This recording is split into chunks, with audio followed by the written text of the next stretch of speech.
Le problème du paysage audiovisuel français, ce n'est pas le service public. Le problème du paysage audiovisuel français, ce sont vos amis milliardaires qui mènent une stratégie bien ordonnée pour instiller et faire grandir dans l'opinion publique française des valeurs anti-républicaines. Nous examinons ce soir cette proposition de loi parce qu'il y a une urgence démocratique à protéger le droit de tous les citoyens à s'informer. Nous ne pouvons rester immobiles face à la concentration croissante des entreprises médiatiques et à ses effets constatés sur le pluralisme. Je le dis à tous les tenants de l'international réactionnaire, le problème du paysage audiovisuel français, ce n'est pas le service public. Le problème du paysage audiovisuel français, ce sont vos amis milliardaires qui mènent une stratégie bien ordonnée pour instiller et faire grandir dans l'opinion publique française des valeurs anti-républicaines. Et on peut vous concéder qu'ils y ont quelques succès. Ils ont certainement du talent pour cela, mais surtout beaucoup d'argent. Ils sont très forts pour donner des leçons au monde entier sur la liberté d'expression, tant qu'ils maîtrisent les antennes et les algorithmes, bien sûr.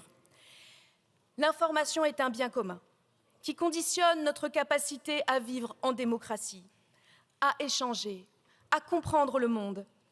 Ne nous leurrons pas. Quand une poignée d'acteurs accapare toujours plus de médias d'information, nous ne faisons pas seulement face à la contraction d'un marché comme un autre. Nous assistons au recul du pluralisme et au vacillement de la capacité de nos concitoyens et concitoyennes à se forger une opinion éclairée. Aujourd'hui, 5 milliardaires détiennent 93% des quotidiens nationaux. 4 d'entre eux possèdent près de 60% de la part d'audience en télévision. Et 4 autres possèdent 50% des audiences de la radio. Depuis le rachat de Challenge par Bernard Arnault, la première fortune de ce pays détient désormais 90% de la presse économique. Ces chiffres sont loin d'être anecdotiques, ils nous obligent. Protéger le pluralisme est une exigence fondamentale. Je veux le dire clairement, nous ne méconnaissons pas les difficultés économiques du secteur. Mais la concentration ne peut être la solution, elle est trop dangereuse.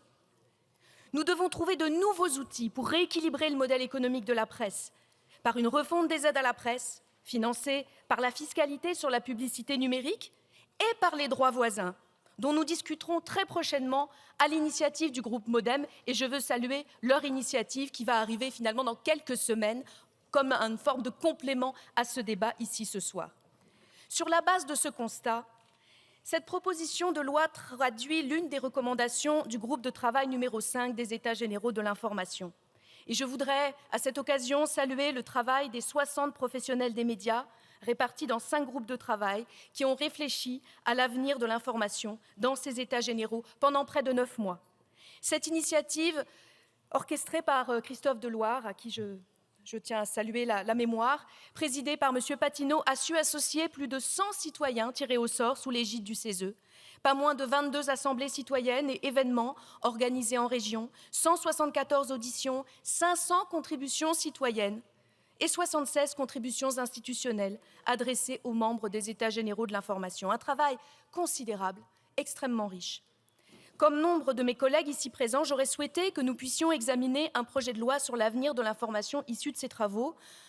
Dans l'attente d'un tel texte, Madame la Ministre, dont on nous parle sans cesse et dont nous souhaiterions d'ailleurs avoir les ébauches afin de mener un travail en concertation, nous, parlementaires, nous prenons nos responsabilités, c'est tout le sens de ce texte. Les règles qui sont censées protéger le pluralisme datent d'un autre âge. Celles-ci sont héritées de la loi Léotard. Elles ont été conçues pour un paysage médiatique cloisonné, presse écrite d'un côté, radio de l'autre, télévision encore à part, où le web n'était pas esquissé encore. 40 ans après, le modèle économique des médias a subi de profonds bouleversements. Les usages sont drastiquement différents. Les entreprises misent sur des médias 360 et investissent l'ensemble des supports de diffusion. Les Français s'informent majoritairement sur Internet.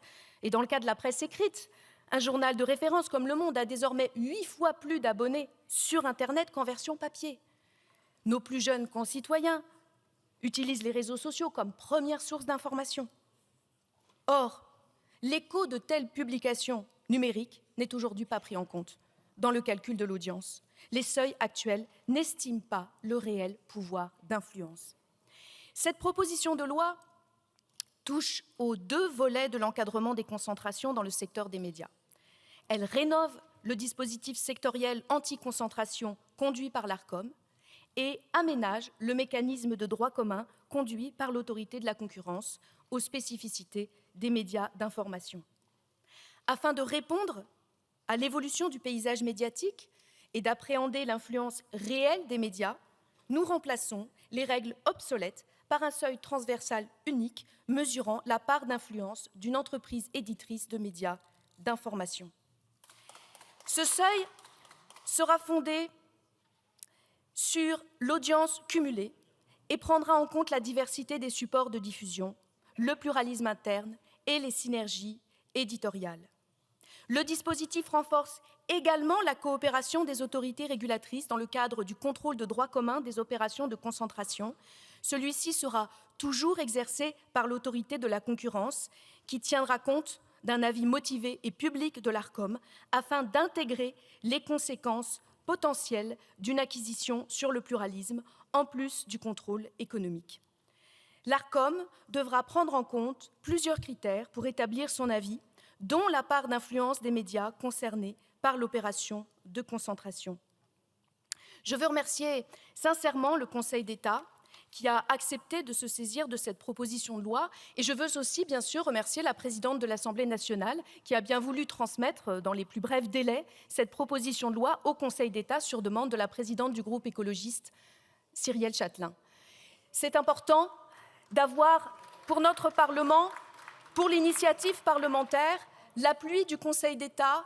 Et je voudrais vraiment saluer ce travail partenarial qui a été mené pour améliorer ce texte, car dans un dialogue extrêmement constructif, extrêmement riche, le Conseil d'État a soulevé un certain nombre de difficultés constitutionnelles et nous avons su trouver ensemble de nouvelles voies afin de faire en sorte que le calcul de ce seuil d'influence aboutisse sur un dispositif intelligent et proportionné. Intelligent parce qu'il mesure les seuils d'audience au regard de ce que sont les médias aujourd'hui et proportionné parce qu'après l'établissement de ce contrôle, pour voir si ce seuil a été dépassé, c'est un processus de dialogue et de travail en commun avec l'éditeur concerné pour voir quelles sont les mesures à prendre afin de garantir le pluralisme et l'indépendance des rédactions. Si jamais les éditeurs ne prennent pas les mesures, alors il peut y avoir sanction, bien évidemment. Mais ce travail doit être mené conjointement, car nous connaissons les difficultés économiques du secteur de la presse, nous connaissons aussi la capacité que peut avoir un dialogue construit, mais ne nous leurrons pas. Ne nous leurrons pas. Et le nombre d'injonctions restées sans réponse d'un certain nombre de chaînes de télévision qui, malgré sanctions sur sanctions, continuent à entraver le pluralisme, à entraver l'indépendance de la rédaction n'est pas acceptable. Aussi, il faut que ce processus puisse aboutir à des sanctions, s'il le faut, pour protéger notre démocratie, pour protéger la construction d'une opinion éclairée pour chaque citoyen et citoyenne. C'est donc l'enjeu de ce texte, un dispositif proportionné qui répond aux grands enjeux de notre temps, c'est-à-dire l'intégration d'Internet dans nos modalités de régulation. Oui, le secteur de l'information est un secteur spécifique, car il touche au plus profond des besoins démocratiques. C'est la raison de ce texte, et je souhaite vivement que nous puissions l'examiner et l'adopter d'ici la fin de cette niche parlementaire. Je vous remercie.